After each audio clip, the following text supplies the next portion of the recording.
আসসালামু আলাইকুম। Hi everyone, recipe Ayra থেকে আমি আয়রা বলতেছি। আপনারা সবাই কেমন আছেন?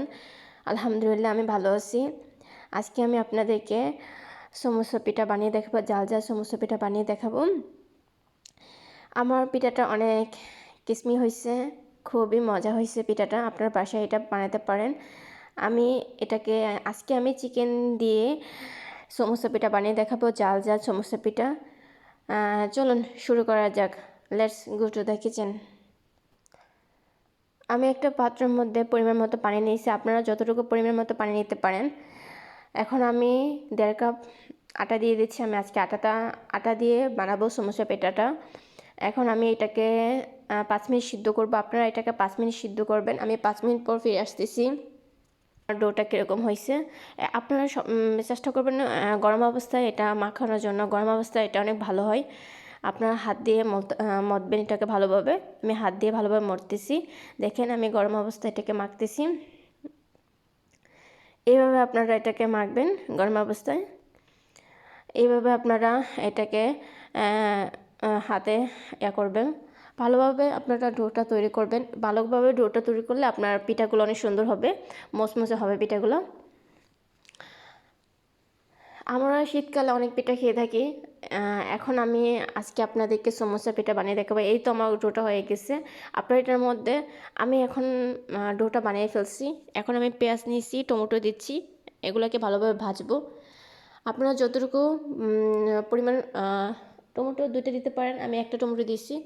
আমি এখানে পরিমাণ মতো 1 কাপের থেকে আধা কাপ হবে আমি এখানে মরিচ নিচ্ছি। আপনারা তার থেকে বেশি মরিচ নিতে পারেন, আপনারা যতটুকু জাল খেতে পছন্দ করেন। এখন আমি 1 চামচ আদা রসুন দিয়ে দিচ্ছি। এখন এটাকে একটু আদা রসুনটা আগে দিয়েছি কেন, আপনি আদা রসুনটা আগে একটু দিয়ে এটাকে আদা রসুনের গন্ধটা করবেন। পরে দেবেন না, আগে দিবে, আদা রসুনের গন্ধটা চলে যাবে। এখন আমি 1 মিনিট পর ফিরে আসতেছি। এরপর ফিরে আসলাম। দেখেন আমার এটা কীরকম হয়েছে। পেঁয়াজগুলো একটু ভাজা হয়েছে। আমি এখানে মরিচের গুঁড়া 1 চামচ দিয়ে দিচ্ছি, হলুদের গুঁড়া 1 চামচ, জিরার গুঁড়া 1 চামচ, হজের গুঁড়া 1 চামচ আমি দিয়েছি, লবণ দিয়েছি পরিমাণ মতো 1 চামচ। এখন আপনারা এটা ভালোভাবে আমি মশলাটা একটু কষিয়ে নেব। কষানো একটু পানি দিয়ে দিচ্ছি, আপনারা একটু পরিমাণ মতো পানি দিয়ে দেবেন। এখন আমি এটার মধ্যে চিকেনটা দিয়ে দিচ্ছি। আমি এটাকে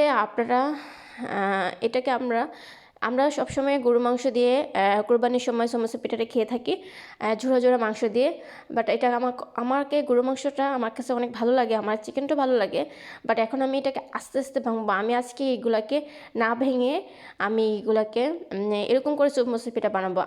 একটু হালকা ভাঙা থাকবে, হালকা থাকবে না, এরকম টাইম করবো। আপনারা দেখেন আমি এটা কীভাবে করতেছি।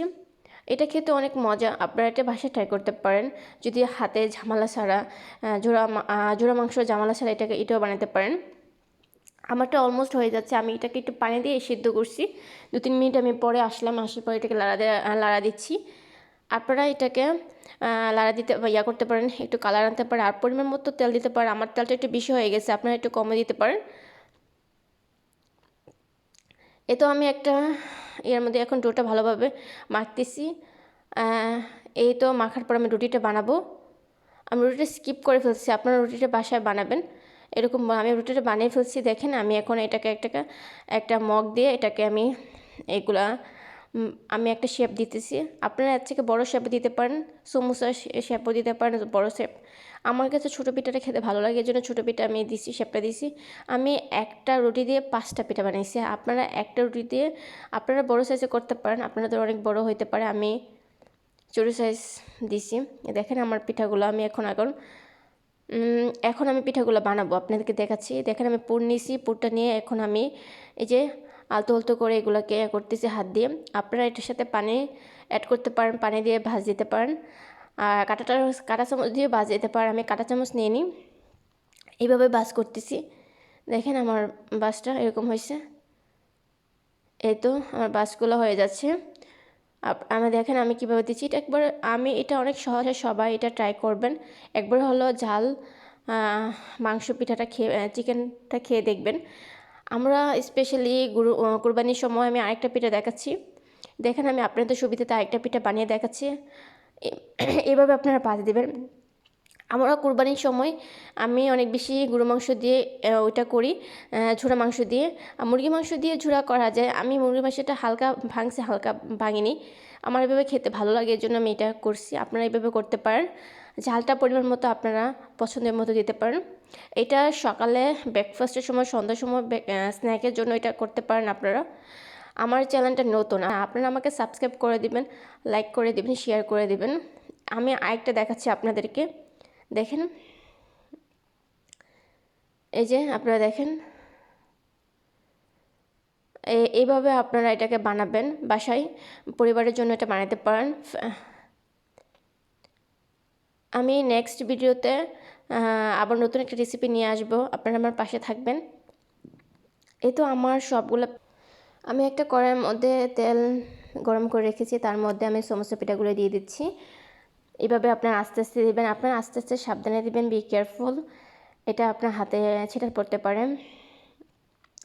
এভাবে আমি সবগুলো পিঠে দিয়ে দিচ্ছি, আপনারা এইভাবে সবগুলা পিঠা দিয়ে দিবেন।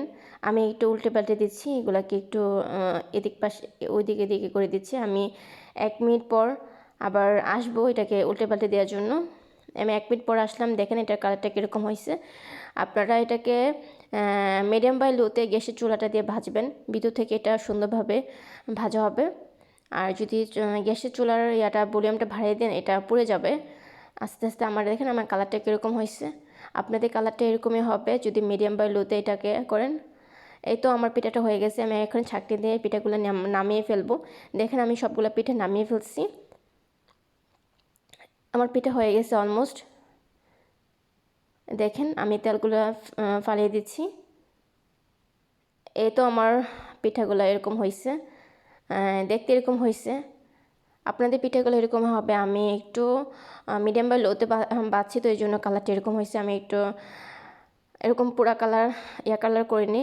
এই তো আমার পিঠাগুলা দেখতে এরকম হয়েছে। আমি একটা ভেঙে আপনাদের সুবিধাতে দেখাচ্ছি এটা কতটা ইয়ামি হয়েছে, কতটা সফট হয়েছে।